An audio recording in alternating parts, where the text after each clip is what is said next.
নমস্কার বন্ধুরা, welcome to সিনে ইনসাইড। অনুরাগের ছোঁয়া ধারাবাহিকে আজকের পর্বে দেখবেন আদিত্য সুদীপাকে পরমাকে দেখে রাখার কথা বলে সেখান থেকে চলে যায়।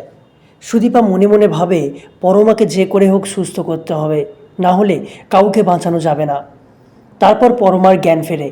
পরমা পুরনো কথা মনে করতে থাকে আর বলে, আমি বাঁচতে চাই না। সেই সময় সেখানে সুদীপা আর পরমার বাবা মা ছুটে আসে। ডাক্তার সুদীপাকে দেখিয়ে বলে, তোমার প্রাণ তোমার বোন বাঁচিয়েছে, তাই তাকে আর ঈশ্বরকেই ধন্যবাদ দাও। তখন পরমার মা বলে, ও আবার এমন কি করেছে?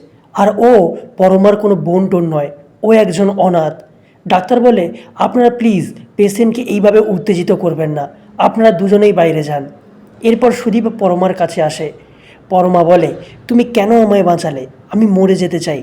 সুদীপা বলে, জীবন অনেক বড়, বাঁচা মরা সব ভগবানের হাতে, আমাদের কারোর হাতে থাকে না। আর তুমি যদি সত্যি আমায় ভালোবাসো, আমার প্রতি কৃতজ্ঞ থাকো, তাহলে তোমাকে একবার থানায় যেতে হবে।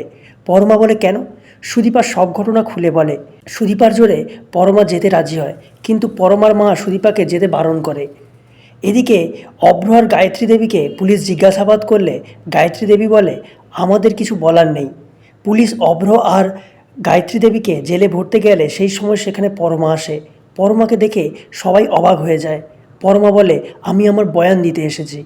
অফিসার, এই ঘটনার পেছনে ওনাদের কোনো দোষ নেই, আমি নিজের অপরাধবোধ থেকে এগুলো করেছি। এরপর পুলিশ অভ্র আর গায়ত্রী দেবীকে ছেড়ে দেয়। তাহলে কি হতে চলেছে বন্ধুরা, জানতে দেখুন অনুরাগের ছোঁয়া। ভালো লাগলে আমার চ্যানেলটি সাবস্ক্রাইব করে পাশে থাকুন। ধন্যবাদ।